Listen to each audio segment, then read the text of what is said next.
And welcome to In-Game Chat for Saturday, July 9th, 2022. It is season 16, episode 22. I'm Scott. And I'm RJ. That's right. That's it. Yeah, Matt's in Discord, but he's away. Anyway, if you want to get in touch with us, our phone number is 334-272-9228, 334-272-9228. You can go to ingamechat.net to get all the links to get in touch with us, everything that we have there for you. You can find us on Twitter at InGameChat. You can find us on Facebook there as well. You can email us, everyone at ingamechat.net. We are streaming right now over on Twitch. Go to twitch.tv and you can search In-Game Chat and you can find us. Just go to our website, ingamechat.net, go all the way to the bottom of the page, and you'll see all of those links. Even, I think, our Discord link is there as well. I don't know if it still works. The invite system on a Discord thing is just weird. It doesn't always... You tell it to never expire, but it always expires at some point. It's never worked out for me where it never expires. It always does. Nothing lasts forever. Exactly. Wise words there from RJ.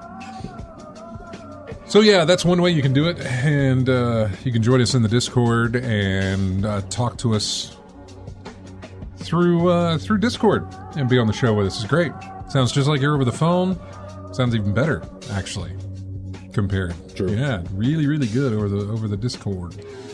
Yeah, so we're there doing our broadcasting there. We're doing our broadcasting here, and yeah, it's been 2 weeks. Mm-hmm.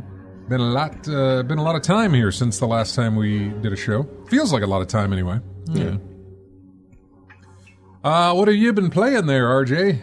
Let's see. Finished my second playthrough of Elden Ring with my alt character. Good So I've started on my third now. So I'm pretty much going through that. The game's so nice, he played it thrice. Yeah. I was going to say twice. No, It's like, it's been three. Nope, No. it's 3 now. No, if past history serves correct, I'm going to be playing this thing like I do in all the Souls games. There's going to be multiple characters, multiple playthroughs, multiple NG plus. Did you? I don't know if you saw it. out. I don't know if I had it in the news thing. I think I did, but if not, I need to find it. Did you see where From Software sent the... Yes, they sent the... I think A sword? They sent the press kit to one of the legendary players online. Let me solo her. Yeah, okay. Yeah, they sent the press kit for all of his contribution to everyone trying to beat the, I think, officially the hardest boss in the game. Yeah. Millennia. Mm-hmm. So yeah, they sent him And that. all he does it with is a bucket on his head, right? Yeah, no armor. No armor, but a pot on his head. Yeah, no armor, 2 katanas, and a pot on his head. Yeah. Yeah, that's all he does. He's in his underwear and 2 swords and a pot. That's it. Yeah, he's been asked before, why do you not have armor on in this battle? He says, the way I play, the play style I have, I don't plan to get hit, so why do I need armor?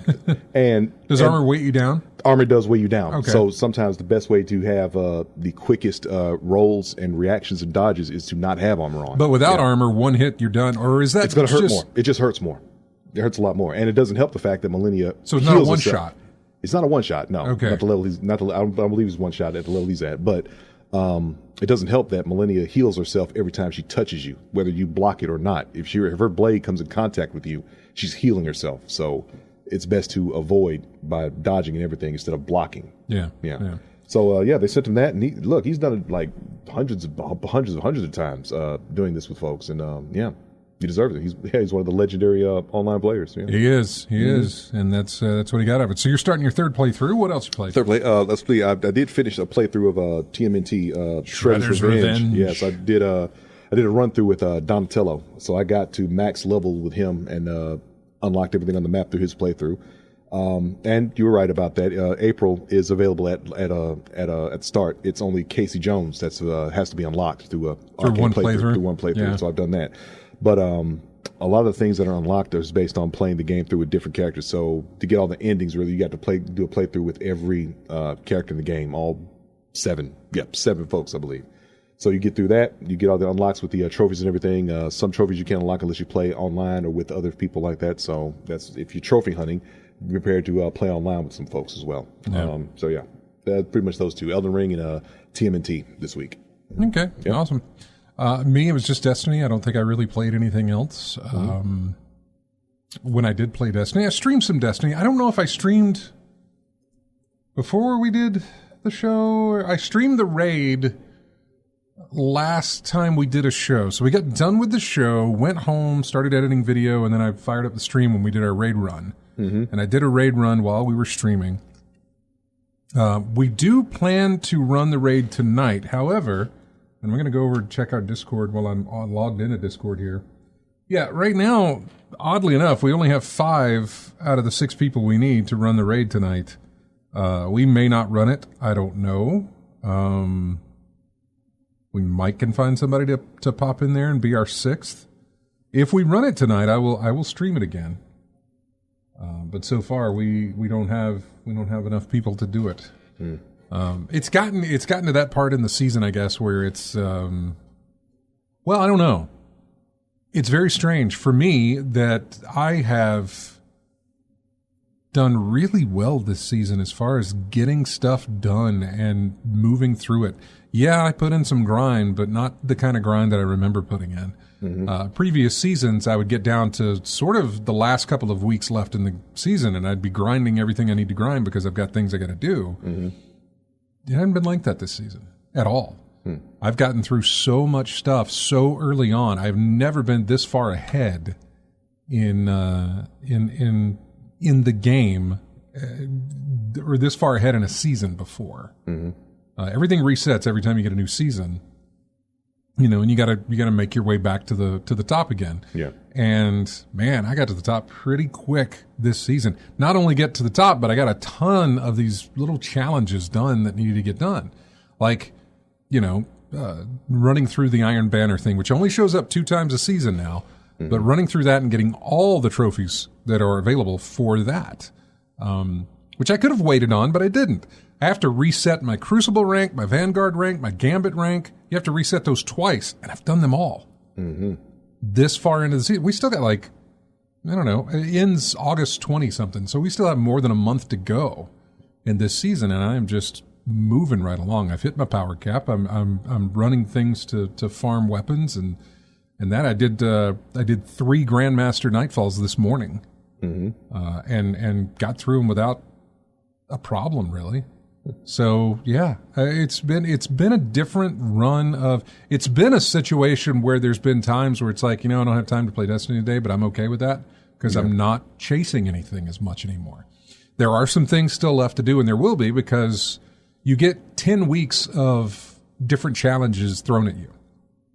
Once those 10 weeks are done, you have the rest of the season to finish up all of those challenges. You finish up a certain number of them, you get I don't know, it's like 4,000 bright dust or something like that. It's not great, but whatever. It's a thing that I've always done, and I continue to do it. So yeah, that's what I'll do. I reset my, whatever you do with the Gambit thing whenever you gild your title. And gilding a title is something you can do every season, and it keeps up with that. I have gilded that title 5 times now. This is my 5th guild this season. And I'll go for it again for the 6th next season. Yeah, and now I'm working on my Conqueror title. I have my Iron Lord title. I got the seasonal title, which is Reaper, which is what I wanted. So that's it's been going great, and it hasn't felt demanding. You know what I'm saying? It hasn't felt, oh God, I got to do this again. It just hasn't felt that way. Maybe it did a little bit in Gambit, but it didn't. It hasn't felt. It hasn't too felt bad. like a grind. It really hasn't. It hasn't felt like a Because grind. when it feels like a grind, it's feels like work instead of play. So, I know. That's yeah, what the deal is. That's the deal with that. it's been kind of a nice season. I've really enjoyed it. I hope it stays. I hope it continues on in seasons to come. Because I will say you can find it in Discord in our clan Discord. I don't know where I put it, but it was weeks and weeks and weeks. It was right before the beginning of this season. While I was doing the grind on the previous season, where I said something to the effect of, "I don't know that I can keep doing this." You know, I was like, I don't think I can. And everybody's with their support. They're like, you don't have to do those things. I don't have to, but if I'm engaging in it, I have that feeling, that need of I need to do it. Are you a completionist with that type of thing? In some ways, it depends. In certain aspects of it, yeah, I can be. Like I do want to gild my Gambit title. Because I've done it. At the time I had done it 4 or 3 times. I wanted to do it a 4th, and I did.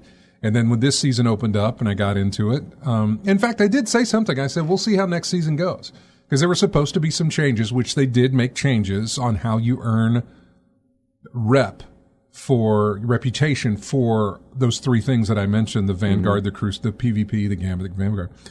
They did change how those work. They're based on a streak system. The more you play, the more you earn a streak. The higher your streak, the more points you earn as you play. With a max being 5. Before then, last season, you had to stay in what you were doing. If you went to a different planet, if you went anywhere other than like the tower, your rank would reset. So if I was doing Crucible and then I went to one of the planets just to kill some stuff on my own, ranks reset. If this is the worst part. I was playing, I think it was Gambit. Last season I was doing some Gambit and I was looking for a group to team up with so we could just go. Right. I join in on the guy and he's hanging out on the Throne World, I think, the new place. Yeah. Reset my rank. And I say, "What? My rank's busted. Thanks." So I backed out of that team and got back into the rotation again. So he just stayed where he was and didn't join the rest of the group. No. It's just that he put in a thing on the Discord saying, and it's not anybody in our clan. It's somebody on a different Discord that does. It's specifically for when you're looking for a group to play with. Right. And he put something out there. I'm looking for 4 more to do blah blah blah. I'm like, oh, because it's Gambit or whatever. Whatever it was. I can't remember which one it was. But he's like looking for more to do this, and I join on the guy, and it sends me to the planet. And as soon as my feet touch the ground, my rank gets reset. And I said, "Well, thanks." Yeah. I was on a 5 streak, and now I'm at 1. I think the only streak I remember out of Destiny was the one that we got with. It was one of them newest areas a while back, but it was something that required us to win a team battle or something, and it had to win like 5 in a row or something to get those trials or something. Had to get some certain item or whatever. Me and Josh, who you've heard on the show here, we went and did trials. Yeah, you and I, back on the PS4, which is the only time, by the way, that I've ever played trials. Yeah, and also the only time that we ever got any sort of progress in doing it. Yeah, I mean, we got what we came for, and then we just never did it again. No. Like, no. And let me tell you, I still haven't done it again. Yeah, we're done. Yeah. I still have not done it again. So anyway, they've revamped how that works now. You can, if you're playing any of the playlist activities, you earn your streak in there. So in other words, if I'm just doing strikes, I'm earning my strike streak. Yeah. Right? If I jump over to Crucible, which is the PvP aspect, and I play a match, I'll be on streak 1. That means the strike streak drops 1 point. So now it's 4 there, 1 here. The more I play in the other one, it takes from one and adds to the other. The more you do. And it never goes away. If I go to a different planet, it stays there, Okay. If it's 3 on this one and 2 on the other one, they don't reset if I go somewhere else. It never resets unless you reset your rank. So yeah, that's a long way of explaining that it's gotten better. Yeah. It's also sounds more forgiving. Yeah. It's also a long way of saying that, at the end of last season, I was feeling like, maybe I'm done. And at the beginning of the season, I was like, maybe I'm not. And I was actually fine with it, so I'm okay. Destiny I've played, and Man, I've got a lot of little indies that I need to play, and I really need to. Now that I can kind of put aside Destiny for a little bit to do stuff, maybe I'll start streaming. I've got those demos of Cult of the Lamb that I wanted to play. I've got a lot of little demos that I kind of want to show off, and, as well as some other games that I've just had sitting there that I kind of want to play. I do want to get back into City Skylines. I popped that open the other day and went into my old town and was like, I don't know what I'm doing. I'd like to start fresh again. Because I'm sure they've tweaked things. I'm sure they've changed things around. So, but other than that, yeah, I really haven't played anything else. There's this word game on my phone and on my iPad. It's on Steam, by the way. You can buy it on Steam, but on your phone, you can go to your app store of choice and just download it for free. Mm-hmm. And you can play the daily things that they give you. They give you 2 daily things, a daily mini and a daily classic. Mm-hmm. And by the way, it's yes, you're still a mod, AC Wraith. If you really, really don't want to be a mod, I'll remove it. But we're totally fine with you being a mod. I don't know how. Maybe I can. I don't know. But you're totally fine being a mod. I haven't done the clap yet. I'm going to do that right before we go to a break, because that'll tell me when I go to find it in the editing process of the video. I'll know it's right before we went to break and look for it there, rather than it's somewhere in the middle of all the stuff. Yeah. So, yeah, I noticed I had missed that clip right after RJ went into talking about Elden Ring, and I wasn't going to interrupt him to smack the board there. So, but I was going to say some of the other little titles that I wanted to play, and where was I going with that? There's something else. Well, I can't remember. Had a bunch of indies, a bunch of demos, a lot of things you should play, but I should, yeah. Yeah. I mean, I say I should. It's just a sense of, hey, try some other stuff, because you've got a lot of stuff to dip your toe into, and you should give it a look. Yeah, we both have a backlog. We got a backlog of stuff that we should be playing, but we have our some just take our attention, right? We have our sort of thought of like, well, I could be playing that, or I could be making more advancement in this, or moving along further in this. I haven't checked. I haven't checked the Xbox, the Game Pass. Mm-hmm. I haven't checked that in a long time. Yeah, I haven't just gone on there and like looked to see, hey, what's new? What have you added?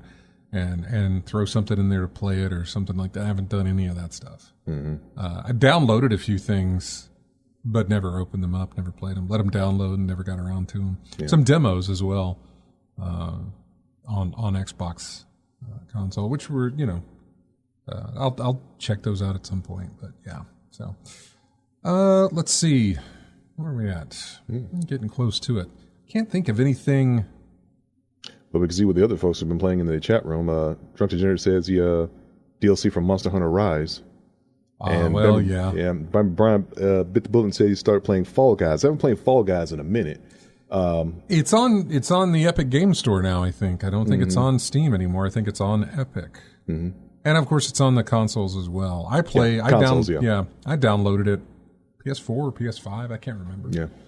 I downloaded it and played a little bit of it. Yeah. It was interesting and fun, and I was like, okay. Like a little variety of games and whatnot. You ever won a match? Nope. Never won a match. I've come very close. Yeah. What's the closest you came? Oh God. I'm not sure. I can't remember, but I felt like I came close enough that I was going to give it some more tries, and I never got that close again. Yeah. Out of like 5 more tries afterwards, I never got that close, and I was just like, okay, I see how this goes. Yeah, I remember a couple of times I got to the finals, and I was like, just two mistakes too many, and that was it. You're done. You're out. Yeah. And then I see another game that another multiplayer type game that keeps going on sale, Among Us. I see that on PlayStation Store all the time. Just the price just keeps getting lower and lower all the time. I don't know how that game plays. I don't know how it works. Yeah, I mean it's like Fall Guys. I get it's like here's an obstacle course. You move from here to here and try and be the first one through, or at least make the cut to the next round type of thing. Yeah, and I get that. Among Us, I don't exactly know. I don't know the objective. I think you're trying to figure out who's the alien, who's the imposter. spy. Yeah, who's the imposter. Yeah, it's But I don't know how that works. Well, because everybody has tasks, I believe. Everybody has a task. Yeah, you got a task. You got to repair some things and whatnot. And the imposter would try to maneuver someone into a vulnerable position where no one is around, and then they kill the astronaut, and they try to get away with it. And then the people talk amongst themselves, and the person's trying to the imposter's just trying to deceive everyone to thinking that they're. Can anybody kill anybody, or is it somebody designated the person? Someone's designated the imposter at the beginning of the game, from what I've seen. Okay, and it's just a matter of deceiving everybody else. Yeah. There are games like that with Jackbox games. Like who done it? Who's the thief or something like that? Same format. It's basically a game of deception, fooling everybody in the party that you are innocent when you're not. Yeah, well, there was a good. Fall Guys is like Wipeout, Batman Brian. There's a good. It's VR and it's Ubisoft, but it was I think it's Werewolves Within. Mm-hmm. Is the name of the game, which I think is actually based on not necessarily a board game, but an actual physical game where you sit around and you try to figure out who is the werewolf. Yeah. By asking questions and that sort of thing. It's a VR game from Ubisoft called Werewolves Within, and somebody is designated the werewolf, and you've got to figure out who it is, or they have to survive the questioning for ever so long, or whatever the case may be. I can't remember. I mean, I see the quick Wikipedia things, like it was a movie based on the video game of the same name from Red Storm Entertainment. Yeah. A group of people in a small Vermont town who get trapped in a snowstorm only to suspect one of them is a werewolf. Yeah. Okay, same thing. Which, I watched the movie that it was based on. Not bad, but not great either. So, anyway, we're going to take a break. Whoa, what is this? This is not right. Uh-oh. Yeah, no, it's one of those things again, right? It's part of our charm again. What? That's weird. Why? That's going to bug me. Because it's not... Why is it? I thought we were all good, right? I thought we were great, and the music's not there for some reason. I mean, it's there, but it didn't get from that. And I'm pointing to a room you can't see. There's a room over here where I'm pointing, and it didn't make it from that room into this room, and I don't know why. I did it earlier in the week, but maybe I didn't. I know it did. I'm gonna have to go check, which means you're gonna have to hear something that you've already heard. I think. Dang it. I hate when this happens. It really annoys me. Listen to the beautiful sounds of this. Thank you. This is music you heard 2 weeks ago? We'll be right back.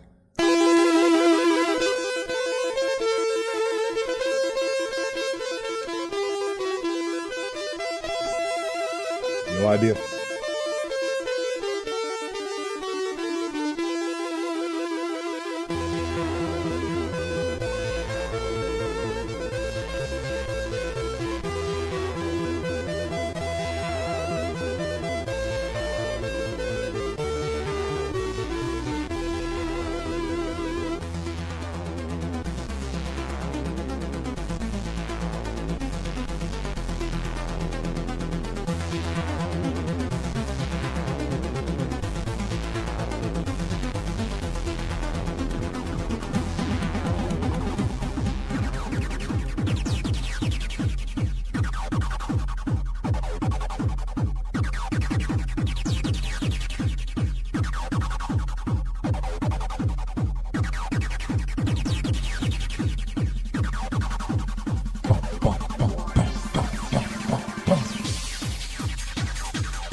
Almost sounds like Championship Edition, doesn't it?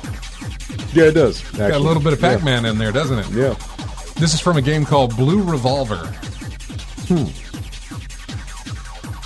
The track is called Mothership Board.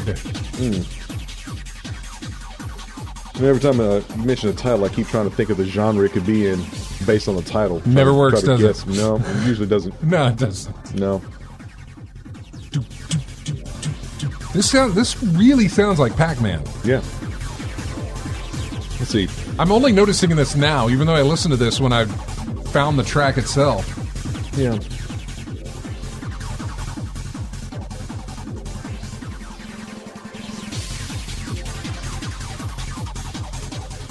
It ain't like Pac Sunrise, because that's a slow beat. Yeah. No, this is a fast one. I mean, Pac-Man does have a varied soundtrack. Some are slow, some are jazzy, some are techno, some are real, got some pop to it, things like that. But yeah, Blue Revolver says a fresh new shoot 'em up built for newcomers and psychos alike. An adaptive difficulty system tailors the game to your skill level as you fight and flourish to evade the maniac environmental force. Blue Revolver came out in October of 2016. Okay. Yeah, got a 9 out of 10 on Steam. Never heard of it. Yeah, until now. Hey, you're on In-Game Chat. Who's this? It's me. It's Chris. Hey, buddy. What's going on? Not much. Just staying inside and staying out of the heat. Yeah, no, it's nasty. but you got no rain out there. Even if you get rain, it doesn't cool it Well, down. it rained earlier in the day, but all it made it do was just made it worse like a sauna. So Yeah. Oh, the not short. a steady, long rain to help cool it Yeah, down. the short rain. Yeah, the worst one. Yeah. Yeah, no, the it's worst of all nasty. time. It's grody. So what's been going on? Oh, not much. Looking through the PlayStation sale and all, and finding a few different games like I bought the 7 Days to Die digital version, since even though I have the physical copy of it, and bought a few other games and stuff I saw on sale. I'd rather not use my disc drive for some of these different games. Like I got Metro Exodus and some other good ones that are like 50 or 75% off, and something to play down the road if I get tired of something else. Yeah. Yeah, Metro is something I never got into, but I did look at it. It did look interesting, kind of like Fallout in Russia, right? Yeah. Basically, Yeah, yeah. the storylines of the first two, I think 33 and Exodus or whatever it was, I played the first two, and those were pretty fun, but I think the third one makes it even more of an open world and everything, and it really is like a brighter world and everything, so it looked interesting enough, so yeah, I want to see what else is going on in the storyline. Yeah. You know, by the time I get around to it, there'll probably be a compilation of all of them in one pack think or there something. already is. Yeah, is it? Yeah, and then probably a remake of them too. Who knows? Yeah. Well, they did do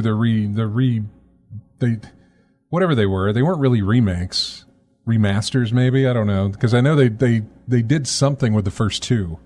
Yeah, maybe. I think they probably upgraded where they have better graphics on the newer system. Yeah, that's what I'm thinking it was. Because I saw there was different versions of each one. Because it was Metro Redux, I think, is what it was. Yeah. The 2-pack, right?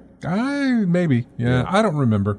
But I know it had something like that. Because I remember I played the sequel not too long after it released. Maybe even got it free with my graphics card at the time, because I was trying out a new graphics card, and I think that's one of the ones I played. Especially that was the one that showed off the cloth physics. Because you would walk, so the PC version, there's a level where you get a car or a vehicle of some sort, and they want to pull they're going to pull the cover off the car, and NVIDIA like to highlight their cloth physics, the way that they pull the cloth off the car and how it does what it's supposed to do. And you need our graphics card to make this cloth come off this car look really, really nice. Okay, you're right, I do. I was looking at the PlayStation Store thing. It says Metro Saga Bundle. Right now, it's 75% off. It's $15. It says Metro 2033 Redux, Metro Exodus Gold Edition, and Metro Last Light Redux. Yeah, Last Light was the last one. Which was a 3-pack for $15. Yeah. Okay. Playing anything else, Chris? I got, I think, or was Exodus the last one or Last Light of the series? I thought it was Last Light, but I could be wrong. Yeah, I know it was. Anyway, well, I've played the other two before, but anyway, Exodus was the one with the train in it. Anyway, I got that. I got Kingdom Come Deliverance, the main game and the DLCO for like $14. Yeah. Even though I got the disc copy of that, I got Far Lone Sails for like $5. I had that, and then I got the regular edition of Cave Digger. It's like I had the VR version of it. It's like a mining sim where you go into the gold mine and everything. So I was interested in. So I got that, and then I got the Castlevania collection that had the Rondo of Blood and Symphony of the Night together for like $4. Like, I can't pass up for $2 a piece. Yeah, they never played again, but anyway, I'd rather feel like something I hadn't played in a long time. So I just pop them up on the PlayStation 5 instead of getting out the original physical copy on the PlayStation 1. I mean, like $2 a piece. I can't beat that for a game combo. I know. Yeah. And I did the same thing. I got the Contra Anniversary Collection and then the Castlevania Collection and all, but all the different old games that I've got physically in here. It's just so easy just to turn on the system and play whatever you want to. Mm-hmm. Yep. You know, it's funny about the. I'm still looking at the list for Metros. Like Metro Last Light Redux is still $20, but the bundle that includes it is $15. Go figure. One of those things, man. Yeah, it's just, Yeah. One of it happens a lot. If I see it actually. if they can catch you sleeping, Yeah. they'll get more money out of you. Yeah. Well, look, they do always warn you. Like, they'll do always warn you in the PlayStation Store. Like, don't buy this if you already got it. We'll warn you, but if you go ahead and do it, we can't exactly stop you. Nope. Yeah. Thank you for double dipping. Yeah. Yep. Yeah, that must have been the last one in the series, the Last Light Redux, like you said, because it's the highest price. It's the highest price one there. So yeah, I would must think be that it would one. be. Yeah. Mm-hmm. So. Well, anything else there, Chris? Oh, yeah. I may have been talking, or I may have told y'all about the guy I found in Tennessee that does a lot of electronic repair work on the old video game systems and does mods and everything.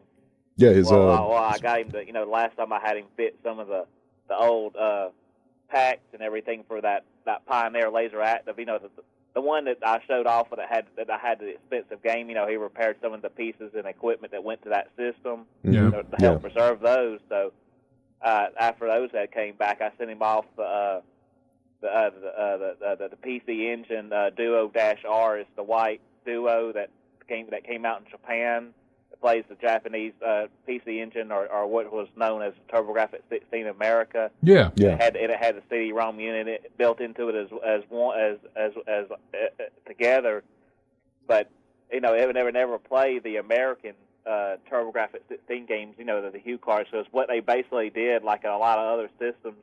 They flipped some of the contacts around on the Hue cards, and that was the only way they regionalized the games. They just flipped a couple of the contacts, and that's what they did to keep you from playing them.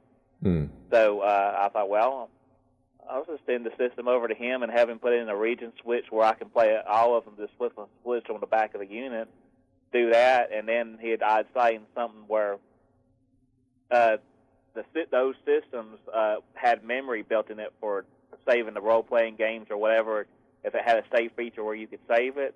Yeah. But the bad thing was, back in those days, it had a capacitor in there that would charge while you had the system booted up and powered on, and it would stay charged for, its charge would last maybe 2 weeks or so before you'd have to turn it back on and charge it back up again, instead of it having a battery or a permanent RAM in there, which would, be a whole lot better. But they came around and somebody figured out that you could replace the chip with one that even if it lost its voltage and all, it would permanently save, and there's no worries about ever losing your save data if the capacitor went bad or run down and then run out of juice.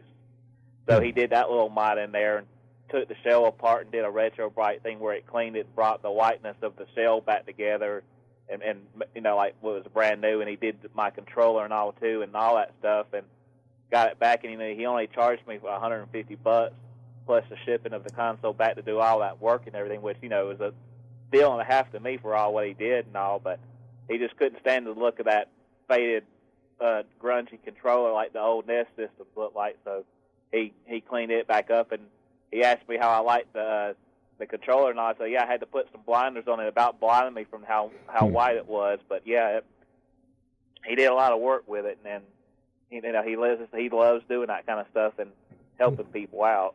Well, that's great, man. It's a good thing. Yeah, it's wonderful. It's like a car restoration on a smaller scale, though. Smaller scale, yeah. Yeah. All right, Chris. Well, good to hear from you, man. Take care, and we'll talk to you next week, all right? All right, see y'all later then. See ya. Take care now. Bye-bye. All right, bye. Mm-hmm. Yeah, revitalizing old tech. It's probably a thing. It's going to get bigger, especially with because you can think about some consoles that you've got right now that has a lot of memory for you. You might want to keep it up and running. He talked about. Am I looking at the right one? Yeah, I am. He was talking about PlayStation and that sort of thing, and I remembered over the time while we were away, I kind of investigated that whole PlayStation Plus and the different tiers. Yeah. Have you looked at that for yours at all? I'm probably just going to go with the standard original. Just what you've got. What I've got now. Yeah. Now, how far ahead do you have it? Are you stacked, or do you just do year? I got to renew it in August. End of August, I got to renew. So next month you got to renew. Next month I got to renew. Yeah. So I've got plenty of time to research, see if that mid tier is worth it. But if it's not, I'll be fine with the low tier, because at least that allows me to play online with especially with fighting games and whatnot. Yeah, I noticed, so I was reading, I didn't really read, I was watching people put up some videos, like, here's our thoughts on this whole thing, and I'm like, all right, what are your thoughts? Yeah. You're not me, but let me see what you think. Mm-hmm. And a lot of what was said was, there's great value there if you don't already have these games, but likely for a lot of people, they already do, especially... The uppermost tier is a little bit more than what they would recommend. In other words, that's a lot of money for not as much of what is over the middle tier. You know what I'm saying? Yeah. So it sounds like middle tier is the best bang for your buck. Middle tier seems to be the way to go if you're okay with that. Now, there's aspects to, and there's reason to get the top tier if you'd like to as well, because of all the things that open up with the PlayStation, the streaming version, so you can play PlayStation 3, 2, 1 games, that sort of thing. Yeah. If you're really, really down for that. Or if you don't have the consoles already. Yeah, I mean, I still got my pretty much still got those. I still got my Nintendo, but I don't hook it up. Yeah, I can still hook it up. I've got my PS2. I will say, 3. If I did hook it up, it probably wouldn't work. It might. I don't know. Yeah. But because I still got my 2 and 3. Yeah, PlayStation. I still got that. My Dreamcast. My. I got them, but I just don't have them hooked up to anything. And in fact, I need to get some kind of, which I know that they have. I would need to get a. Converter or something, because I don't have the kind of connections that I would need to make to hook up the old Nintendo. But my point being is that I was looking at the price tiers on that, and I was watching video, and they're like, I was like, okay, I felt better about staying where I'm at with that one. Right. But I was very curious as to how it would work. I knew that I had PlayStation Plus stacked, and I went and I checked that, and I am good through 2025. Right. The next time they charge me, and I don't remember what month it is, but the next time they charge me will be in 2025. So I tried to look and see, okay, well, what would it cost for me to upgrade to the next tier or the third tier? And how long? Because I thought what it would do is that it would convert my time that I've got. Right. I've got another couple of years of this thing. And it's like, well, if you added the next tier above, then we would just take what that would normally cost, add that in, and then your years would shorten. So in other words, I would have it, but I would have it for less time. Maybe it would renew in 2023 or 24 or something like that. And so, to see if that was going to be the case. Right. Was not the case at all. What I found, and hang on the line there, whoever you are that's called in, we got you on hold. What I found was that I can pay to get to the next tier. I can pay $100 right now, and that'll put me in that middle tier until 2025.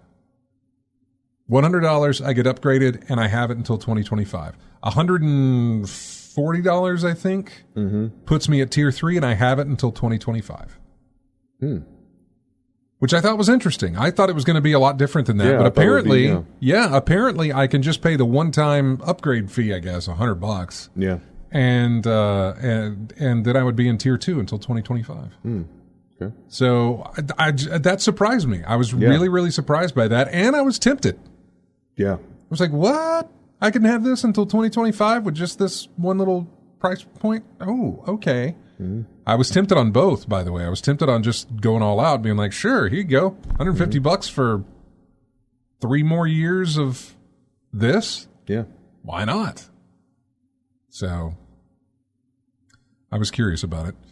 Let's go to the phones again. Hi, you're on in-game chat. Who's this? Me again. I forgot about something. RJ, I know you remember talking in the past you had played Phantasy Star Online 2. on Yeah. the Xbox and all. But I read and heard out that they're finally bringing it over to PlayStation at the end of August. They are. Oh yeah. yeah, they're playing it at the end of August. Yeah, it's gonna be a minute, but yeah, I did hear about that. So I'm just trying to see if all my stuff will transfer over from my old files or Regardless if whatever. it does or not, are you interested in joining up with me? Because I've been waiting on this for a long time for this to happen. You know, I've been interested in playing that game. Have you thought about your thoughts on it, Scott? Oh, what The what? Phantasy Star Online 2? I don't know anything about this game. Kind of like the one you're playing now. It's slipped my mind. Destiny slipped Yeah, your it's mind? like Destiny. instead of it being a shooter, it's more like an action-oriented adventure role-playing Action game. adventure role playing RPG type game. Yeah. Kind of similar, but you know, you can have ranged builds and stuff. You know, gun character builds in there too, but a lot more technical. Completionist things. You know, grinding for better weapons. You know, upgrading weapons, doing quests. You know, possibly, but you know. It's very unlikely. I'm assuming it's probably going to be free, like on the, you know, you have to have the basic PlayStation Plus to get it, like it was on the Xboxes. I'm assuming. Yeah. So you did have to have basically a monthly fee or whatever, or Sega points and stuff like that. With all that other stuff. But yeah. But I'll be interested in it. I'll be definitely checking it out and seeing it. But for the main part, it's going to be seeing what I can and cannot transfer, if anything, from my old play to the new account. If I can get the account tied to it, which is probably going to be the case. But if so, I'm definitely going to be looking into it. I'll be more happy to get all the friends and players I can together. We got to be on the same ship, though. That was the one thing that got me. Is like, if you change ships, you can't get in touch with your Are ships teammates. like servers? See how it's like that. It's like ship 1, 2, and 3. Like everybody was on 1. Then for some reason everybody went to 3. And then it just cycled over. Everyone went back to 1 again. So it was like, I think was there a charge in switching ships, Chris? You recall? I don't have a clue if it or not, but I mean, as long as you can move your accounts or characters over from one ship to the other, and there's no charge to do that, or maybe something very small like a dollar or something.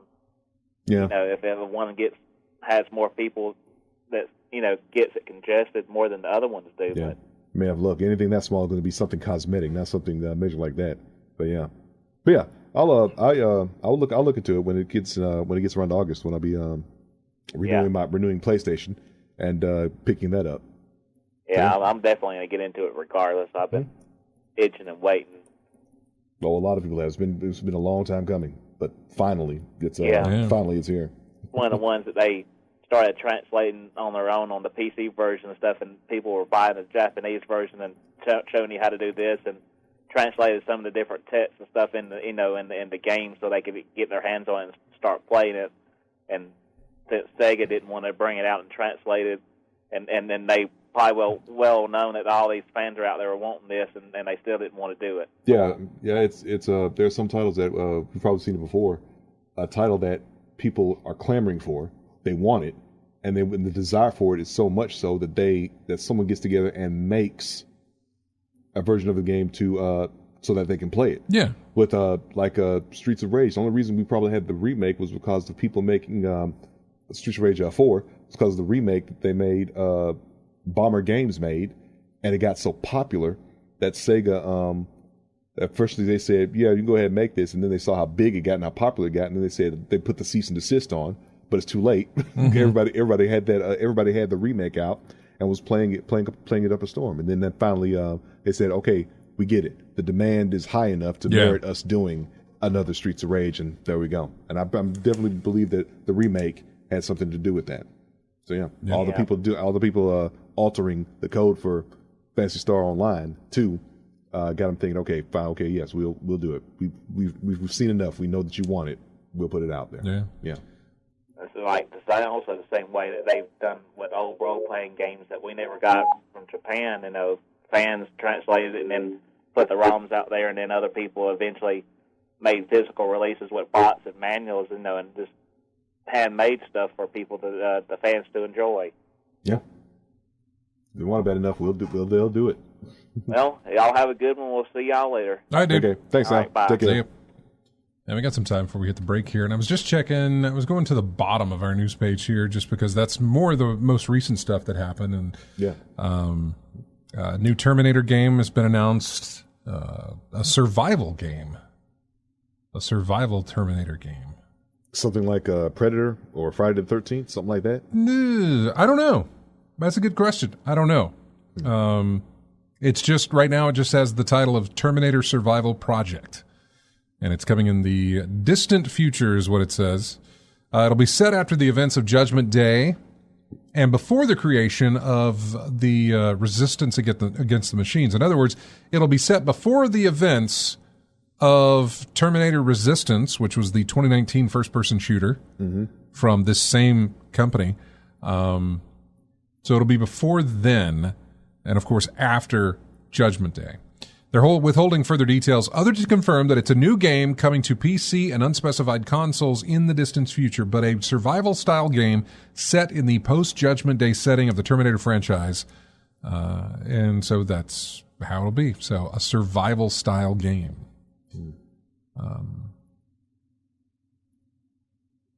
Which is interesting because this is the same company that published them. What are they called? Nacon? Nacon. The developer of Terminator Resistance was a company called Teyon, Teyon. They're currently working on a first-person shooter game based on RoboCop called Rogue City, RoboCop Rogue City. So there was a trailer for that as well that came out just the other day. These were very recent things that we got. We're going to go to a break here, and then when we come back, we'll just, hit little points here in the news like we normally do. And if you want to get in touch with us, feel free. Call us 334-272-9228 or jump on Discord. Go into our Discord, pop into the chat room there, and you'll be able to talk to us right here on air if you would like to do that. Got all the music sent over. So now, when we go to a break here, we're going to hear from a game called Tales of Iron. You play a mouse with a shield and a sword. Okay. Yeah. Hey, medieval.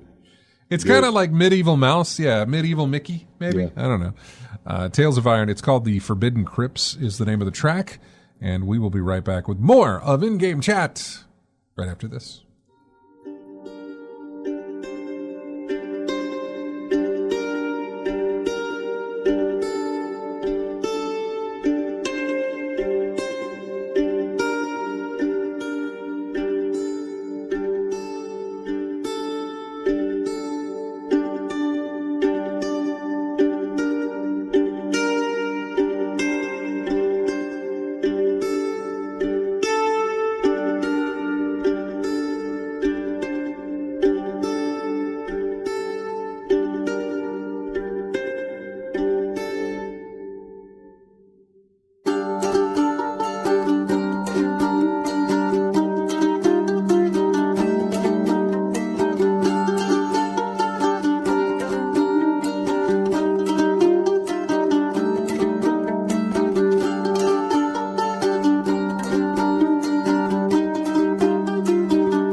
And welcome back to In-Game Chat. Music there from Lollipop Chainsaw. Did you ever play that? Yeah. Long I did. time ago. Yeah, a while back. It's called Junkyard Killing. There was rumor about maybe a remaster or something of that Yeah, game. a remake of a thing. And I think I saw the news about that, and I thought, what, no sequel? But then I thought about how long ago the game was, and it's like... That's a long time ago. Yeah, they may have to reintroduce it to current generation of gamers. So yeah. I remember seeing that at one of the E3s that I was going to when I was walking around the show floor. Mm-hmm. I remember seeing, banners and things up for that game. Yeah. So that's how old that is. Go to the phones again. Hi, you're on In-Game Chat. Who's this? Hey, it's the Master Thespian. What's up, man?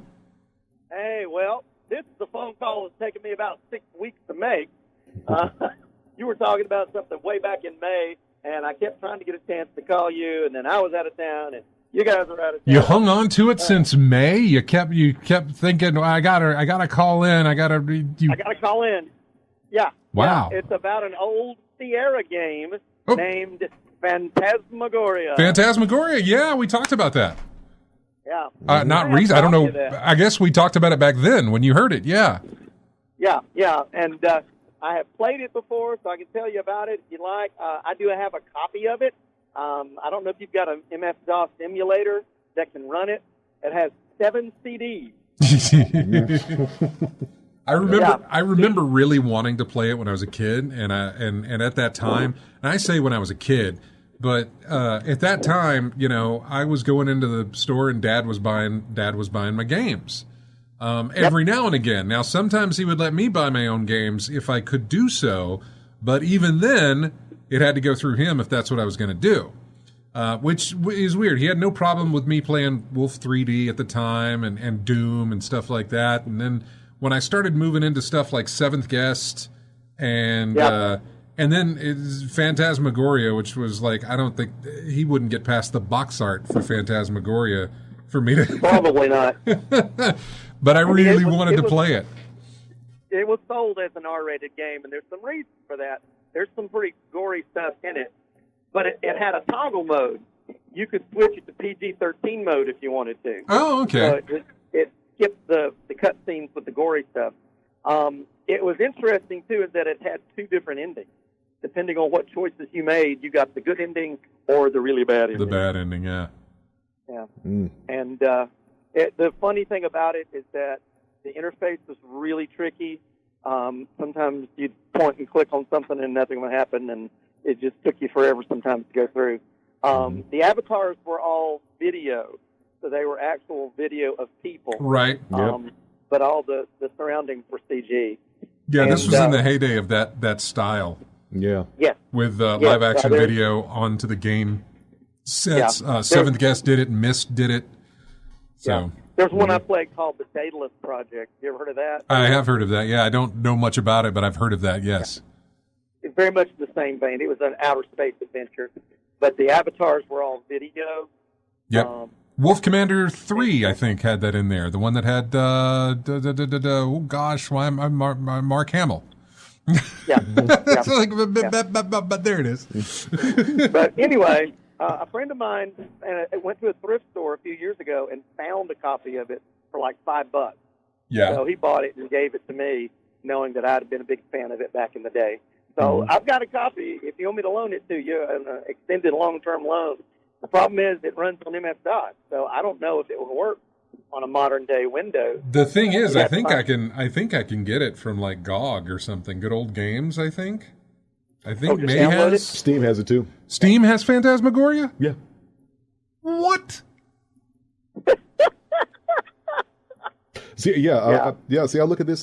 Thespian, and I look at this thing, and I'm imagining. I remember Night Trap in '92. Yeah. It wasn't the same genre, Oh, but yeah. I remember the same genre, but it doesn't mean the same style. But I remember you talking about they had to have a PG-13 version, or they tone it down a bit, and probably because of all the mess that was going on with Night Trap back then. It said it was too adult for a video game. Which at that time, maybe it was, but compared to now, nah. No. There was also a controversial thing about Phantasmagoria. It involves a husband and wife that have bought this old place that belonged to a magician who dabbled in the dark arts. Well, the ghost of the magician possesses the husband, and there is a rape scene in Phantasmagoria. Wow. Oh. And it's pretty horrific when it happens, and you're like, whoa! Because, of course, it's the ghost who's raping the wife. The ghost is doing the Right. Wow. Yeah. And this is back in and 90. it's pretty intense, and you're like, oh my goodness. Yeah, and this is back in 95. Yeah. Okay. She sees visions of how he killed his former wife. I think he had like 5 different wives, and all of them died in gruesome ways. So she sees the visions of those. And if you choose the bad ending, there's sort of a pit and pendulum device that just say she becomes a split personality. Oh, okay. And, we get it. Yeah, Oh. that's about all I can say about that. But it is interesting that you have 2 different endings. You have a good ending where she lives and a bad ending where she doesn't. Yeah. So, I'm looking at the system requirements. You need a 1 gigahertz processor, 256 megs of RAM, 2 gigs of available space, which at that time would have been a lot back in 95. yeah, it was a lot back then. Which is the reason why they had it on 7 discs. Yeah. But it is. It's available for $10 on Steam. I don't know how much on GOG, but yeah, it's right there. Yeah, you should get it. Give it a whirl and see. Like I said, the interface is awfully tricky. There'll be times you'll be frustrated because you're supposed to find an object and you're clicking everywhere and you can't find it, and then finally you click in just the right spot and the thing happens. So yeah, I'm curious if that PG-13 mode takes out that scene that you're talking about. It does. I would imagine it would. The blades come down, you hear her scream, but you don't see her body. Okay, all right. Yeah, it does keep the rape scene in though, so it's just the gory stuff it cuts out. Really? So it keeps. So the PG-13 is only for. Man, let me tell you. Yes. Yes. Yes. So just the gore. That is the. And it's cool. Go you ahead. got a bunch of different locations in the house. And you go to the town to talk to the person that gives you all the information about the old creepy dead guy. There's a barn. There's a crypt. I mean, there's all sorts of places you get to go to. And each disc, as you put in each chapter, everything gets darker and gloomier inside the house. And it gets really creepy. So, anyway, I'd recommend it. Well, thanks, man. Appreciate you calling in. All right. Well, y'all have fun. You too. Take care. Take care now. PG-13 doesn't apply. It was like that whole thing with Mortal Kombat, remember? I know, right? Yeah, it was like the gore. We the focus on the wrong thing. Wait a minute. Which is weird, right? Yeah, so you know, stories that I've heard over time, mainly from James, where he used to work at the video game store. Yeah. And the reverse of that was the case. The kid would come up and want to buy his Grand Theft Auto, you know, and he's way too young, and he's like, well, you know, and you got to tell the parent, like, well, I remember this one. You can just shoot people and you can do all this, blah blah blah, and the parent's like, I don't care. You can also hire a prostitute. Right. There's also boobies, and suddenly, nope, get that away from my child. Yeah. The reverse part of that is the fact that, hey, let's make this PG-13. All right, we'll cut out all the gore. What about that other scene in there? That's fine. That's fine. What? Why? Why is that? I don't know.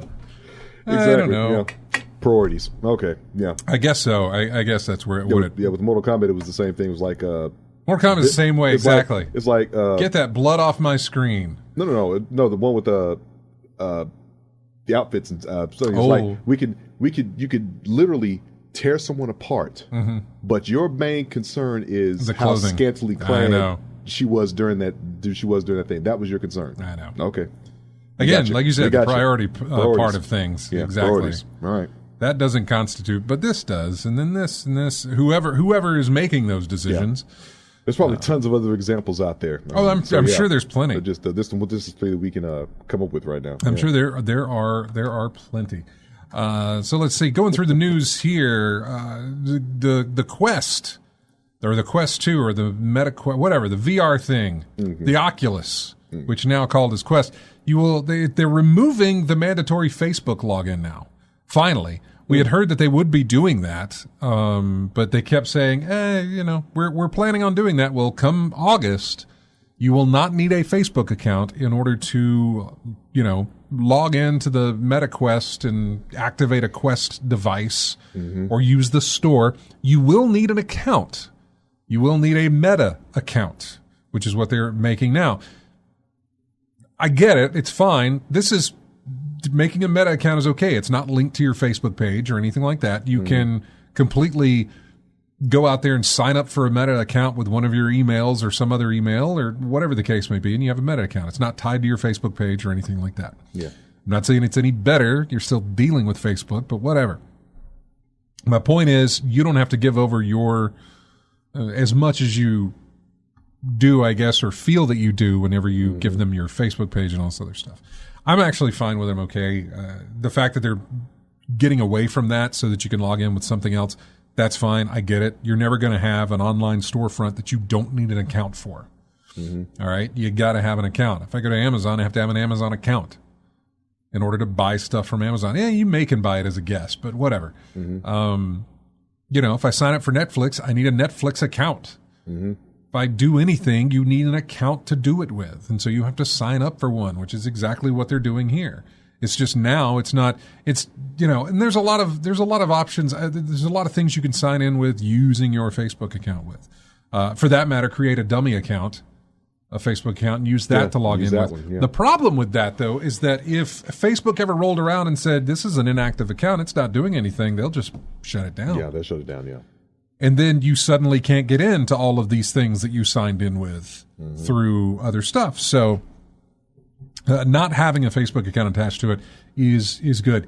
The forums where I was reading about this seems to be not necessarily at odds with itself, but it's running a little heavy on the, oh, great, they gave up the Facebook account just so you'd have to have another account. And it's like, well, yeah, you're always going to have an account to use a storefront like that. You just will. You have to have a Steam account. You have to have an Epic Games account. You're getting PlayStation, Microsoft. You got to have an account. If you're going to buy things from the store, you have to have an account. So, I mean, I get that. I think they're just really, really hate Facebook, and I don't necessarily blame them for having that hate towards Facebook. Sure, go ahead. But this offers something that a lot of people could not get around. The need to have a Facebook page attached to your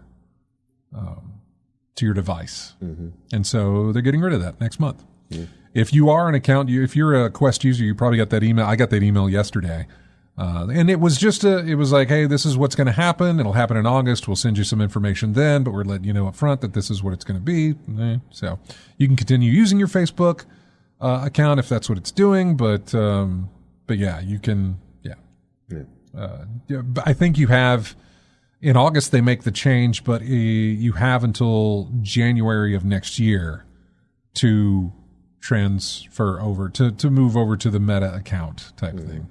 So we'll see how well that goes when it happens in August, to see how that goes. What else do we have? Oh, we got to look at Skull and Bones, a game we thought was dead, but it heard rumors that maybe it isn't, and that's Skull and Bones. That is from Ubisoft, a game that was shown off years and years and years ago and then never heard of again. Outside of little news snippets saying that the word is it's still alive, or it's going back to the drawing board, or getting redone, or something like that. So what we got years ago from this game was basically a trailer, and that was it. You didn't get any kind of gameplay, although it wasn't hard to interpret what that gameplay might be like. This was not long after Black Flag from Assassin's Creed, which is exactly the inspiration of why it exists at all. This was before Sea of Thieves, the trailer for this thing, when we first heard about it. And now, in a world prior to Sea of Thieves, you look at something like Skull and Bones and think, you're adult Sea of Thieves. Okay. And by adult, I just mean Sea of Thieves has a very cartoonish look to it, whereas Skull and Bones has a very realistic look to it. Realistic as in everything looks like Assassin's Creed to me, from Ubisoft, unless it looks like Far Cry, and then it looks like that. So, yeah, I know. But they showed off about 3 minutes. They revealed it again and showed off 3 minutes, not necessarily of gameplay, just a 3-minute video of kind of an introduction. And it is very much, it's very Sea of Thieves-ish.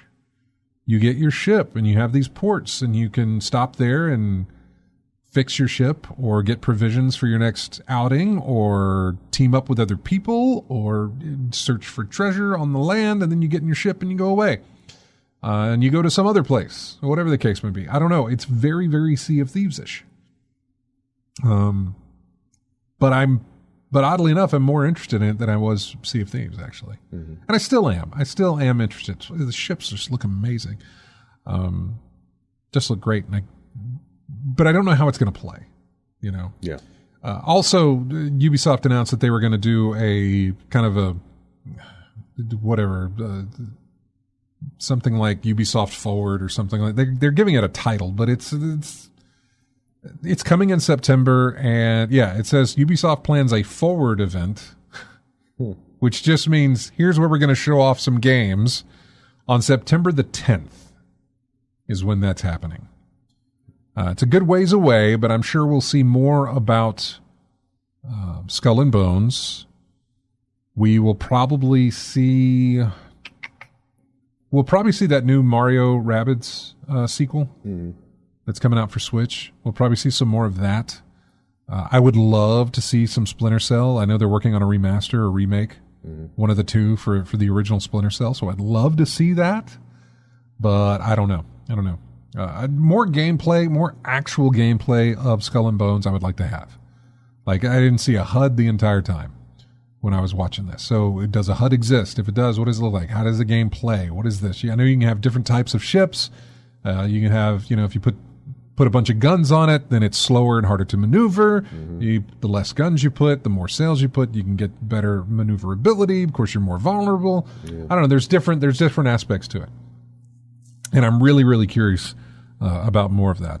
Yeah, I know. Drunk Degenerate says the same thing. It felt a little That live play they showed was authentic, at least. That's the best I don't remember seeing live play. I guess I'll have to look. I saw like the 2 or 3 minute little introduction thing. So I'll have to go back and see if I can find the live play, because I really, really was interested in the gameplay aspect of it. But most of the headlines read just like this one's. Despite a new vision, Skull and Bones looks a lot like it did 5 years ago. Oh, they did. So the devs played some. I'll have to go and find that. And watch that. Hopefully there's something to see there. Let's see. What else did we have? Red Dead Online is not getting any more updates. Rockstar is shifting everything over to GTA 6. I guess GTA Online is still going to be getting updates. Yeah. But Red Dead is done. The Red Dead Online is over with. So they gave up on it. I say it's over with. I'm sure some people will keep it alive, but they're not going to be adding anything to it. So, yeah, it's done. We got a release date for God of War Ragnarok, the sequel to God of War. That is going to be this November. In fact, we got a date for it as well. An actual date. Was it the 14th? Nope, I was way off. It was the 9th. November the 9th is when we're getting the sequel to God of War. And there are 2 different editions in the collector's edition, none of which I have any desire to own, which was kind of nice to see. Steelbook's nice. I'll probably still look to see how I can get that without shelling out all the money for everything else, but yeah, there was absolutely nothing there that interested me in the collector's edition, and I am more than grateful for that. I am so very happy that was the case. I don't know what would entice me to getting another big collector's edition. I got that with Horizon Zero Dawn, but I sold that on eBay. Yeah, and I really, outside of Destiny, I think that would be the only way that I go in that direction of the big collector's edition stuff. Destiny's what I put the time in. Destiny's what I play the most. And so, yeah, that's likely where I would put my money. I'm looking at it now. What was it, the Jotnar edition? There's 2 editions. They look exactly the same, with the exception of, I think one comes with a cloth map and an extra set of dice or something. I can't remember. Well, let's see. Steelbook DLC, a 7-inch vinyl record. Yeah. Let's see. Carvings, pin set, ring, cloth map, like you said, Brooks dice, and the replica of Mjolnir, 16-inch. Yeah, and that is just nothing that I care about. None of that do I care about, except for the Steelbook. Mm-hmm. That's it. I just give me the Steelbook. So let's see. They have the launch edition. That doesn't come with a Steelbook. Digital Deluxe. Oh no. Is the collector's edition the only way I can get the Steelbook? I don't know. Maybe someone put it on eBay. Or maybe Best Buy will have that thing somewhere. Usually no, because if it's included in the collector's edition type thing, that usually doesn't mean it's going to be sitting out on the shelves. Looks like that's going to be the case. Well, I was thinking about Shenmue. They did that with. Yeah. Because the Steelbook was available by itself a while back. Oh, well, looks like I'll just get the old regular edition then, or maybe the Digital Deluxe if I want to go that way. Mm-hmm. But yeah, no Steelbook for me on that one. I did get the big collector's edition last time it came out. Mm-hmm. And I kind of like that. It was nice. I think it had the two of them as the statue, I believe. Mm-hmm.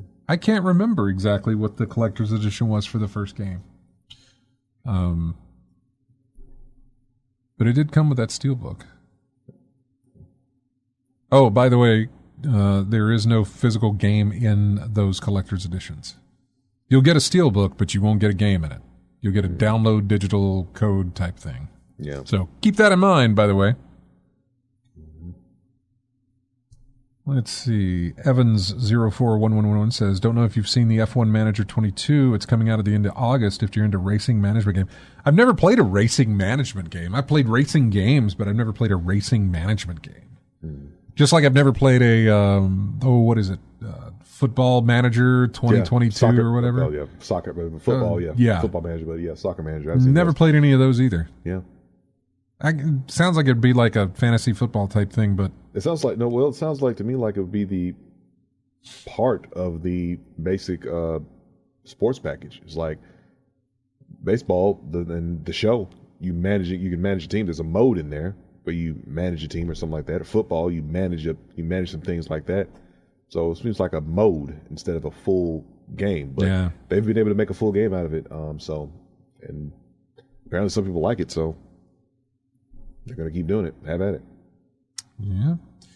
Hey, if you've got a Switch right now and you have an online account with Nintendo, you can play Mario and Rabbids Kingdom Battle for free all the way through the 13th. That is not the new one. That is the older one. And the season pass for the old one is on sale now for, I think, $5. If you want to do that. Let's see. Looking here. Games with Gold are going to stop including Xbox 360 games in October. That's okay. I'm fine. Game Pass sort of makes up for any sort of thing that's lagging there. Yeah. Considering that's not much of a loss. Considering no, it's not. Yeah. We talked about Knights of the Old Republic 2 on the Nintendo Switch being you're unable to finish it, but they fixed that. It's now something that you can finish. Okay. So yeah, you'll be fine there if you have that game for it. We're going to take a break, and then when we come back, we'll just keep going in the news here. We got plenty. The Metroid Prime and Lego stuff, which is always fun. But yeah, all coming up here on In-Game Chat. Here is music from a game that I have, and I was thinking about streaming it just because I've never played it. But it's called Freshly Frosted. You make donuts. Mm-hmm. But I'm not exactly sure. There's puzzle involved to it. And figuring out how to, I don't know. I need to play it. Yeah. So maybe I will. Maybe I'll stream it when I do that. But yeah, this is called Winter Snowfall. It is apparently the B-side. I didn't know there was A-sides or B-sides, but that seems to be the case. Freshly Frosted. We'll be back with more of In-Game Chat right after this.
Welcome back to In-Game Chat. Music here from a game called Game Deck.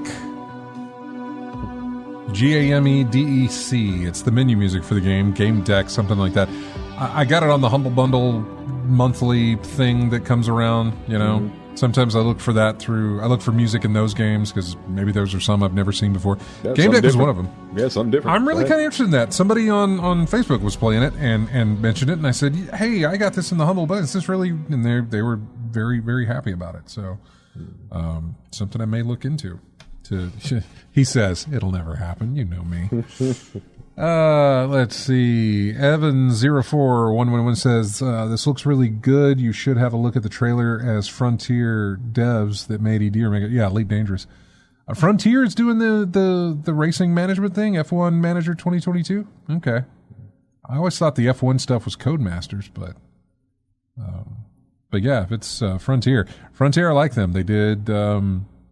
Planet Coaster, or if you want to go back further, Roller Coaster Tycoon was theirs. But Planet Coaster, and they did the Jurassic World, or Jurassic, the one where you create a zoo but using dinosaurs. Yeah.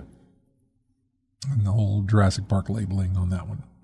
So, gone through and I've checked the music here because of our mess up at the beginning, we've missed a song, so I'm going to move that song over to next week. Next time, yeah. Yeah, that'll help out. Let's see. What do we have for the news? So something I did last weekend, about 2 Lego sets last weekend. Mm-hmm. One being the DeLorean from Back to the Future, which had released back in April. What's the scale on that? I don't know what the scale is, but it's more detailed than any of the others that they've ever released for it. Mm-hmm. And they really haven't done a lot. There was one I think they did back in 2013, which is actually worth some money now. Yeah. There's something called Brickonomy, I think, BRICK. Like brick economy. Yeah. Where you can go and look at Lego sets and see what they were worth when they released and what they were worth now, and see their trend of they're going up 2%, year by year, or 3% year by year. Mm-hmm. And then once those sets hit retirement, they really jump up. Yeah. I didn't realize it was such a thing. I mean, I knew Legos could be kind of a collector's thing, but I never knew it was anything like this. Mm-hmm. I picked up the sets I picked up because I wanted those, not because I was looking at. I've got an old Batmobile, and I mean an old Batmobile. I don't mean like an old Batmobile, from the 50s. I mean, I've got an older model Lego Batmobile that they put out, and I looked up that one. I was like, wow, that's worth a lot of money. Yeah. Compared to what I never put it together. I think I tried and I got frustrated and I just put it all back in the box and left it alone. So what would be the higher value if it's put together or never been opened? Probably if it's never been opened. Okay. Probably. Yeah. More than likely that's the case. Because now I'm thinking about what would you do to keep it secure when it is put together? Yeah. But you paint it, coat it? I'm just guessing at this point. No, I don't know. I built the other set that I bought, which I bought for Wendy, and kept it a complete surprise until I could put it together. Mm-hmm. Spent 2 hours putting it together. It was a Lego orchid. Okay. It was an orchid. It was a plant. Yeah. But you build the pot that it sits in. You have to build that out of Legos. The mulch is like these brown Lego pieces just sit inside. But you have to build all of this stuff, and then you have to build all of these things go together. But it looks amazing. Mm-hmm. It's strange that it look as real as it looks for this Lego orchid thing. So I started looking at that. I was like, man, I need to get into this. Well, they're releasing a Bowser now. A very big Bowser, by the way. A Lego set it's just Bowser. It's just a big old Bowser. And it's going to cost like $270. That's a lot. Mm-hmm. Yeah, there he is. He's getting his own massive Lego set. 2,807 pieces. I don't know exactly how big. It's a pretty big Bowser. That's a rather oh, that's really okay. Yeah, he's rather large. Yeah. I'm trying to look at the dimensions for it. But I don't know. The mighty Bowser. Yeah. Yeah, it doesn't tell me how big he is, but he's rather large. He's rather large for somebody putting them together. So, I don't know. I'm getting into Lego building, and I've got plenty of sets to do it with. I got the Saturn V rocket to put together. I've got the ISS to put together. Yeah. I have the DeLorean now to put together. Mm-hmm. I have the old Batmobile to put together, and then I have the 1989 film Batmobile to put together. Mm-hmm. That one has retired, by the way, and that one is unopened. I do not have that one opened. I haven't even looked at it. Haven't broken the seal to open it up, and it's worth more than what I paid for it now. Yeah, I don't know how much it went up, but it is worth more than what I paid for it. So, and I've been looking at other sets too, just some interesting ones. There's the Titanic set, which is the biggest thing they have ever done, or at least something with the most pieces that they have ever done. Mm-hmm. But it's like $700 something like that. Yeah. It's very, very expensive. They have a roller coaster now. They have the Great Pyramid, which if you buy two of them, you can actually connect them together to make the full pyramid. Yeah. So the way that it's based is that you're looking at it from a certain area, or straight on, right? And so you get a dimension of like some 3D aspect of that being the pyramid. But if you walk around to the other side, it is just half. Yeah. That's it. Yeah. And that's the way it is. But if you're able to get a second one and put it together, you could actually have the full pyramid, which I think is really, really cool. Yeah. But yeah, that's $270. Just a lot. So. You'd have to like Bowser. Yeah, the Lego Star Destroyer is huge. So is the Death Star. The Death Star is another very, very massive Lego set as well. Not really into the Star Wars builds, though. You know? Yep. I'm more into, like, they have an Ecto-1. I would be down with building that. Yeah. So, yeah, but I'm not big on... So it's just a fan thing. I think so. Yeah. I think it kind of works in a little bit like my Steelbook thing works. Yeah. Where it's like, I got to have interest in that, not... just because it's big or whatever. Mm-hmm. Oh, it's another in the Star Wars line. I need to pick it up. You know, like I got the Lego Orchid. I'm not going to go and get their entire botanical set that they have, especially the things that I've heard about the bonsai tree. It's really cool, but when you see it next to some of the other sets that they've done, it looks not as great. Yeah. Like they did better on this. And so, yeah. Yeah. I think I got some info on the size of this thing. Uh-huh. The Mighty Bowser display piece, modeled, including the display stand, measures over 32 centimeters high, 41 centimeters wide, and 28 centimeters deep. I don't know what that is. So, translates to 12 and a half inches high, 16 inches wide, and 11 inches deep. He's just a big boy. It's a big one. See, I'd love it. Now, if they teamed up with Destiny and made some Destiny Legos... So you'd be all over that, right? I would be. Oh, man. Can you think about it? The exotic weapons? Like if they had the exotic weapon series? They're 3D, they're 3D printing them already, so... I know. What was it? What was it? The Strun? The handgun? The hand cannon? That someone 3D printed for Matt? I mean, there's a lot. Yeah. So if they're being 3D printed right now, why not a Lego? Yeah, I know. I would love that. I would love some Lego exotics. That would be great. Mm-hmm. The weapons, anyway. I don't know about I don't know about the Lego. I don't know about the exotic armor, but the weapons. Yeah. Yeah. I would love that. And then like a dismantled tower that we could display things. That'd be great. This is not bad. It's not bad. Yeah.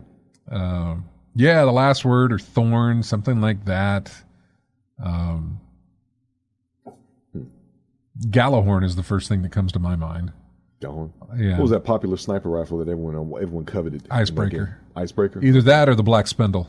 Okay. Yeah. Well, there you go. And then, of course, the one that they had for this season, well, I say this season, but Destiny 2, that was a like a Black Spindle brother type thing, was the Whisper of the Worm.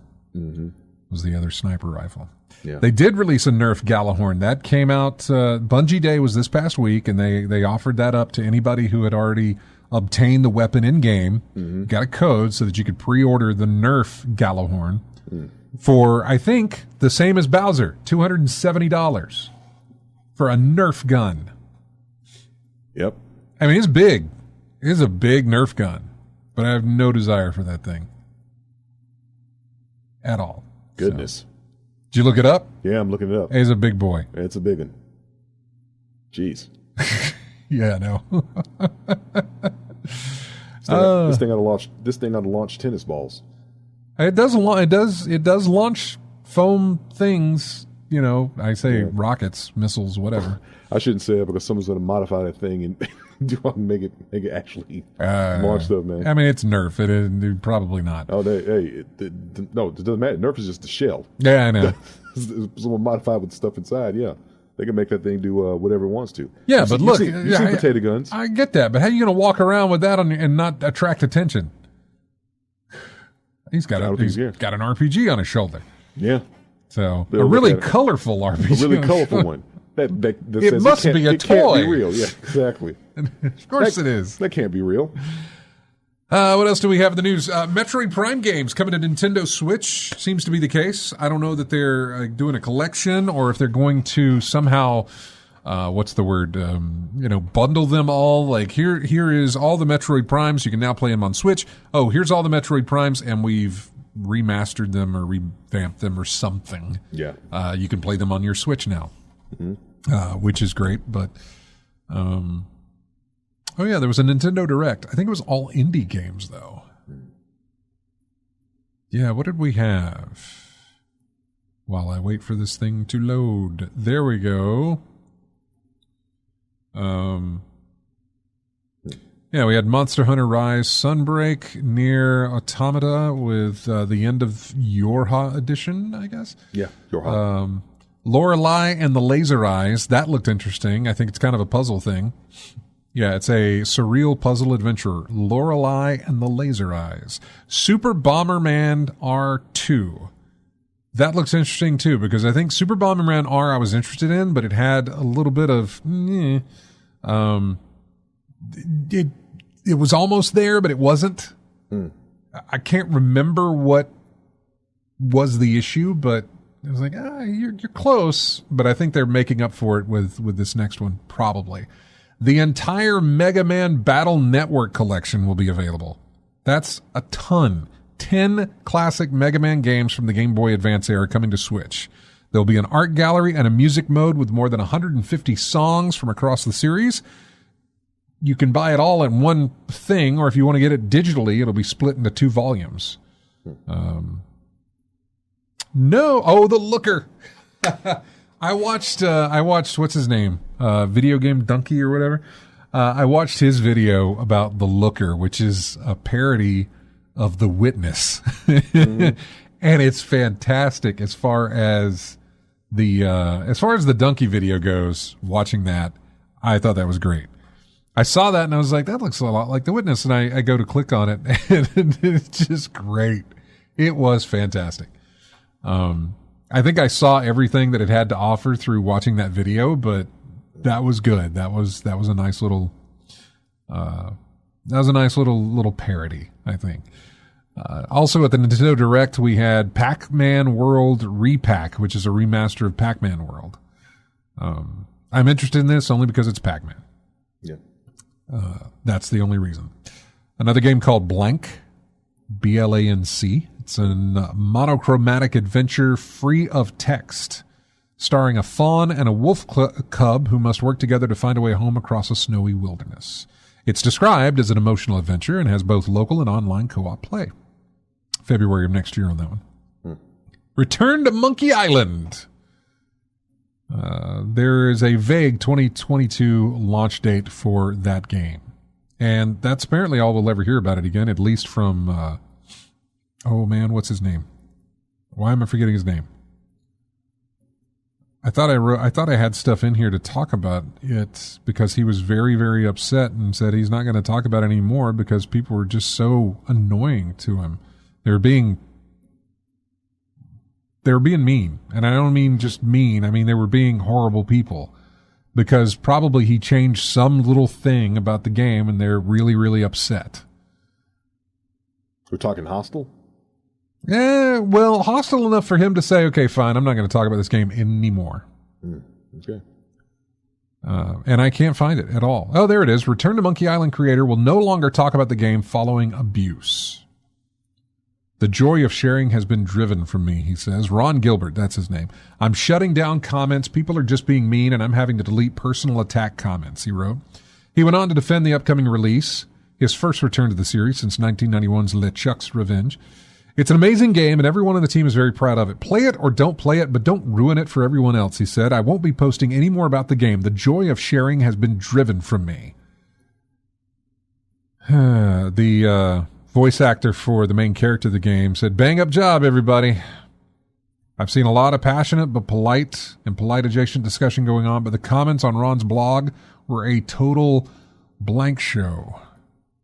So, yeah. He then went on to tweet, whatever you want Monkey Island to be, I'm going to go out on a limb and suggest that making this is a chore rather than a joy for the devs. It's the quickest way to ensure it won't be anything for anybody. So, yeah. Return to Monkey Island may not be the art style you wanted or were expecting, but it's the art style that I wanted, he said in May. He went on to state that the game has a team of incredible artists, animators, sound designers, programmers, testers, all pouring their souls into the game, and it's been beautiful to see, play, and listen to. So, yeah.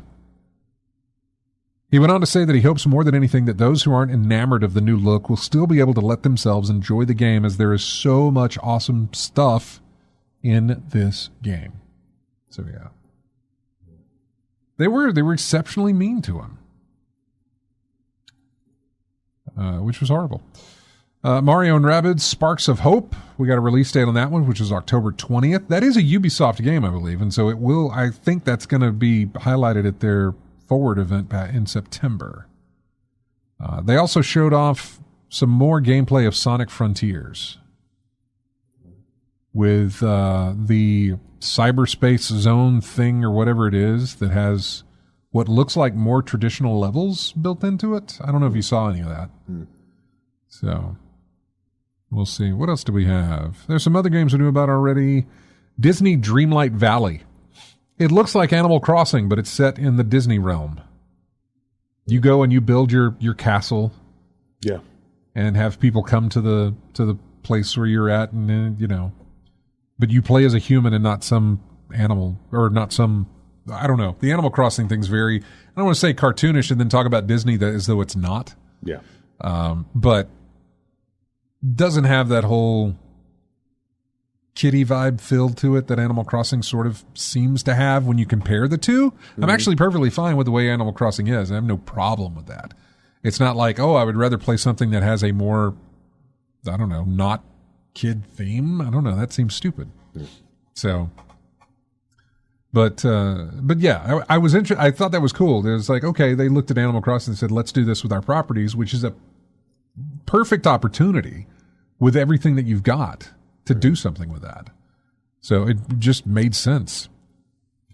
Dragon Quest Treasures was announced. What else do we have? Fire Emblem, No Man's Sky. I may get into No Man's Sky. I've been thinking about that.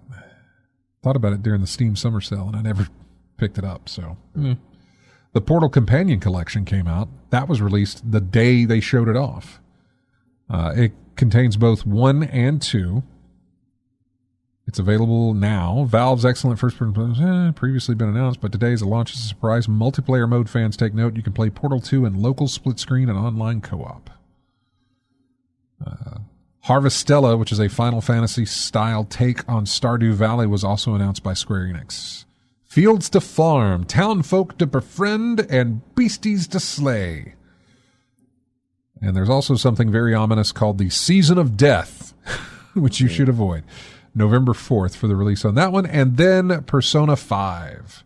Royale, whatever. Is there E at the end? No. Royal. All right. It arrives for the Switch alongside PC, PlayStation 5, Xbox. Persona 4 Golden and Persona 3 Portable are also on the way soon as well for the Nintendo Switch. So yeah, a lot of stuff that the Nintendo Switch is going to be getting, and good to see that. Let's see. More to talk about. We saw the first picture of PSVR 2 in the wild. Whoever tweeted it also deleted it. But, once you put it on the internet, it's there forever. It's there forever, yeah. Looks the same. I mean, it looks exactly what it's supposed to look like. But, regardless of it being out in the wild, I guess that means maybe that it's closer to a reveal or a better, some more details in a launch, perhaps. Yeah. So we'll see. I don't know when they're going to do anything with that, given that there's nothing planned that I know of. I would think anything that they would focus on, if God of War is coming out in November, that they would focus heavily on promoting that. Mm-hmm. So yeah, I don't know. I think we're still a ways away from PlayStation VR 2. Maybe next year. I mean, it could drop at any. You know what? I'd rather not speculate. They could just throw it out there and say, well, you already know about PlayStation VR. Here's PlayStation VR 2, and not worry about doing presentations or little state of plays or something like that. Although I think they will. I think that they will. What else? There's not a lot more because we don't have a lot more time. EA put out a tweet that kind of backfired on them, which it's always good. The tweet was something like, they're a 10, but they only like playing single-player games. They posted that at 7:33 p.m. It was a play on a meme that first blew up on TikTok at the start of June and was already losing steam on Twitter by late last week. However, this quickly invited heaps of scorn. Understandable you are unfamiliar with the concept of 10s, responded Forbes magazine to EA. You made Anthem. Just stating a fact here. It was more than just a run-of-the-mill brand cringe. It struck a nerve because of the publisher's uniquely checkered history when it comes to slashing and burning its way to record revenue. They're talking about the loot boxes and everything else, FIFA, Madden, Apex Legends. It all started with what? Battlefront, didn't it? Yeah. Yeah. Yep.